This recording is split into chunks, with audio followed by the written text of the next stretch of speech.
आज की सबसे बड़ी खबर तो यह है कि सेनेट से 27वीं आईनी तरमीम को पास कर दिया गया और कौमी असम्बली तक वो पहुंच गई है। कौमी असम्बली में भी 1 या 2 रोज़ वो स्टैंडिंग कमेटी या जॉइंट कमेटी जिसने भी उसके ऊपर काम करना वो करेगी तो मुझे नहीं लगता कि बुध जुमेरात से आगे ये मामला जाएगा और जल्द ही इसको पास कर लिया जाएगा। जो सबसे बड़ी उसके अंदर तब्दीली है वो तब्दीली ये है कि एक तो कॉन्स्टिट्यूशनल कोर्ट का क़याम है। कॉन्स्टिट्यूशनल कोर्ट के हवाले से 26वीं आईनी तरमीम के वक्त भी चीज़ें सामने आई थी, लेकिन पाकिस्तान तहरीक इंसाफ की सख्त मुखालफत के सबब वो चीज़ को रोल बैक करके एक आईनी बेंच की तरफ मामला चला गया। अदलिया की आज़ादी के ऊपर बहुत सारे वकला का ख्याल यह है कि उसके बाद काफ़ी हर्फ आया। जितनी सुप्रीम कोर्ट पहले पावरफुल थी वो सुप्रीम कोर्ट वैसे पावरफुल रही नहीं है। जो तब्दीलियाँ की गई आइन के अंदर और कानून के अंदर, सुप्रीम कोर्ट और हाई कोर्ट्स का रोल उसके बाद काफ़ी हद तक नीचे आया और जजेस की ट्रांसफ़र वाली प्रोविजन जब अंदर डाल दी जाएंगी तो जजेस को भी मैनेज करना निस्बतन इंतज़ामिया के लिए ज़्यादा पॉसिबल और ज़्यादा मुमकिन हो जाएगा। लेकिन उससे भी बड़ी एक तरमीम जिसको सियासी हलकों में बहुत ज़्यादा उसके ऊपर जिक्र भी हो रहा है और उसका क्या असरात होंगे उसके ऊपर भी बात हो रही है, वो आर्टिकल 243 के हवाले से। आर्टिकल 243 के तहत जो फील्ड मार्शल हैं, जो आर्मी चीफ़ हैं, बेसिकली आर्मी चीफ़ ही चीफ़ ऑफ डिफेंस फोर्सेस होंगे।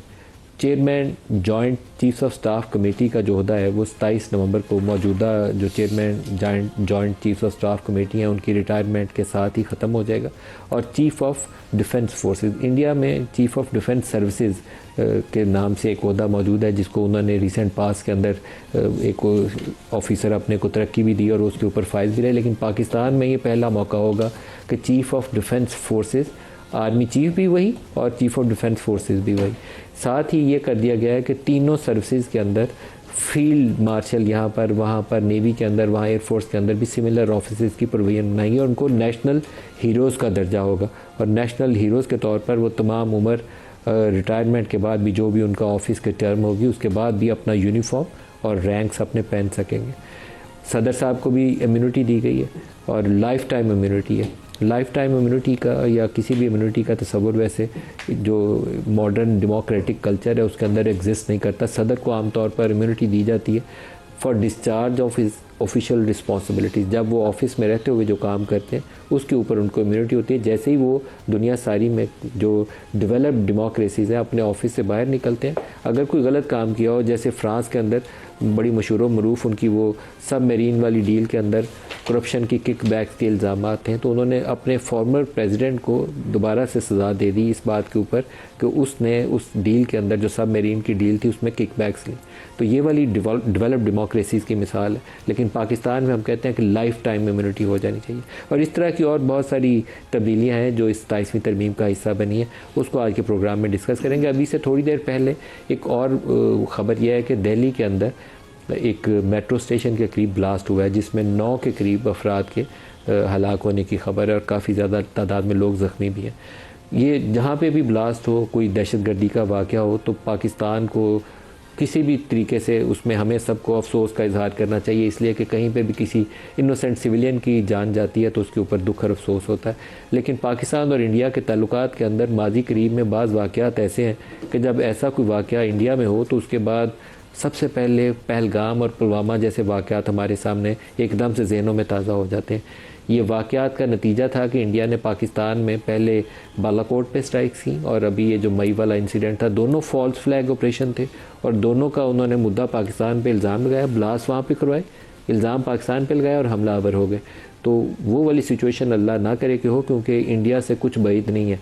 वो त्रिशूल के नाम से एक एक्सरसाइज कर रहे हैं और पाकिस्तान में बाज़ जो एनालिस्ट हैं उनका ख्याल यह है कि बिहार इलेक्शन में जितना मोदी अंडर प्रेशर आता जाएगा या 1-2 और उसके स्टेट में इंतखाबात होने वाले हैं, जितना वो सियासी तौर पर कमज़ोर होगा और जितना US प्रेसिडेंट ट्रंप उसको 55-56 दफ़ा बता चुके हैं कि 7 जहाज़ पाकिस्तान ने मार गिराए थे इंडिया के, वो दबाव में आएगा तो उसका नतीजा ये होगा कि कहीं ना कहीं वो पाकिस्तान के बॉर्डर के ऊपर एक वो हॉट परसूट्स होते हैं ना, उस वाली सिचुएशन को पैदा करना चाहेगा ताकि उसको सिंपथी वोट जो है इलेक्शंस के अंदर मिल सके। तो ये एक सिचुएशन है ओवरऑल आज के प्रोग्राम के लिए।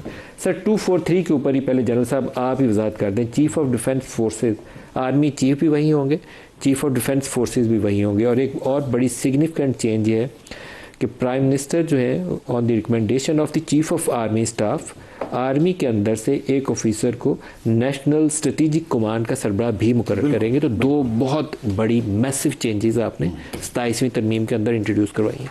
पहले तो चीफ ऑफ डिफेंस फोर्सेस का ही बता दें कि ये किस तरीके से ये ऑफिस ऑपरेट करेगा। देखिए, दुनिया की जितनी भी बड़ी अफवाज हैं या जो टॉप रैंकिंग अफवाज हैं, जिसमें अमेरिका है, बरतानिया है, फ्रांस है, चाइना है, इवन इंडिया ने आज से 5 साल पहले 2020 में CDS का ओहदा मुतारफ़ कराया था। और पहले उनके CDF थे बिपिन रावत साहब थे, फिर वो एक एयर क्रैश में जान बहक हो गए, और अब अनिल चौहान साहब हैं। अब हमने ये वारगाह में देखा कि जो पहले ट्रेडिशनल 3 फोर्सेस थी, एयरफोर्स, नेवी और आर्मी, उनके अलावा बाकी कमांड या फोर्सेस क्रिएट हो गई। जैसे अब रॉकेट फोर्स का नाम ले रहे हैं, जैसे साइबर कमांड ने उस वारगाह में एक बड़ा इंपॉर्टेंट रोल प्ले किया। इंडिया ने भी साइबर कमांड बनाई हुई है, उन्होंने लॉजिस्टिक कमांड भी बनाई हुई है, और अब वो थिएटर कमांड की बात कर रहे हैं। सर, तो हमें ये डिफेंस फोर्सेस हैं जी, जो तो, नेवी जी और एयरफोर्स, ये जो रेगुलर हमारी दोनों फोर्सेस हैं, ये भी अब चीफ ऑफ डिफेंस फोर्सेस के मातहत होंगी। नहीं, मतहत देखिए, इस डायरेक्टली मतहत जो है ना, मतहत एक थोड़ा सा कॉम्प्लिकेटेड सा लफ्ज है, but he is going to be the chief of defence forces. तीनों फोर्सेस के चीफ हो गए ना। तीनों के अलावा अगर रॉकेट फोर्स आ जाती है, जैसे हमने अनाउंस कर दिया रॉकेट फोर्स बनने जा रही है, ठीक है, उसके बाद हमारी स्ट्रेटेजिक फोर्सेज हैं, जैसे आपने कहा ना, नेशनल स्ट्रेटेजिक फोर्स कमांड, ये हमारी जो नेवल, ये जो हमारे न्यूक्लियर एसेट्स हैं उनको सारों को, जैसे तीनों की आर्मी, नेवी, एयरफोर्स की अपनी अपनी थी। Army strategic force command, naval strategic force command, ये एग्जिस्ट करती हैं। सर, अब एक थोड़ी क्लैरिटी के लिए समझने के लिए आसान हो जाएगा। नेवी, एयरफोर्स और आर्मी, इन तीनों के सरबराह चीफ ऑफ डिफेंस फोर्सेज होंगे। देखिए, सरबराह for to coordinate the operations, to create jointness, otherwise वो इंडिपेंडेंट होंगे। वो इंडिपेंडेंट प्राइम मिनिस्टर अपनी स्वाबदीद के तहत उन्हें लगाएगा, वो कुल खुद मुख्तार होंगे। जहां ऑपरेशंस की बात आएगी, जहां वॉर स्ट्रेटेजी की बात आएगी, वहां फॉर ऑल ऑपरेशनल पर्पसेस, और operational purposes chief of defence staff जो है वो ऑपरेशंस को कोऑर्डिनेट करेंगे, उसमें जॉइंटनेस लाएंगे, उसमें सिनर्जी लेकर आएंगे, ताकि एक दूसरे के फोर्सेस कॉम्प्लीमेंट करें, इंडिपेंडेंट ऑपरेशंस ना हो।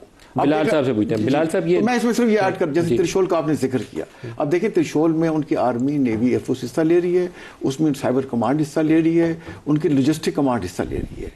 तो अब 3 से 5 तो मैं आपको ये गिना रहा हूँ। तो हमारी जो प्रीडोमिनेंट स्ट्रैटेजी है पाकिस्तान की, वो लैंड स्ट्रैटेजी है। जैसे हमारा 3,500 किलोमीटर का बॉर्डर इंडिया के साथ है, 2,500 से किलोमीटर ज़्यादा बॉर्डर अफगानिस्तान के है। तो जो लैंड ऑपरेशंस होते हैं ट्रेडिशनली और फ्यूचर में भी, उनको नेवी और एयरफोर्स सपोर्ट करेंगी। ये नहीं होगा कि एयरफोर्स एक ऑपरेशन कर रही है तो लैंड उनको कर रही। तो लैंड प्रीडोमिनेंट स्ट्रैटेजी है, हमारी ज्योग्राफिकल हालात ऐसे हैं, हमारी कॉन्फ़िगरेशन ऐसी है, तो इसमें हमेशा से ऐसा रहा है कि land operation. Joint chiefs of staff committee का जो ऑफिस था, वो भी इसी काम के लिए कमेटी थी, वो एक कमेटी थी। वो कमेटी अबॉलिश की जा रही है, वो कमेटी खत्म हो जाएगी, उसकी जगह क्या लेगी? चीफ ऑफ डिफेंस फोर्सेस, ये एक हेडक्वार्टर बनेगा। CDF तो बॉस हो गए, उसके नीचे कमेटी बनाएंगे, उसके नीचे हेडक्वार्टर होगा, उसका हेडक्वार्टर होगा, उसमें प्रिंसिपल स्टाफ ऑफिसर्स होंगे, जो तीनों सर्विसेज के मैटर्स को कोऑर्डिनेट करेंगे।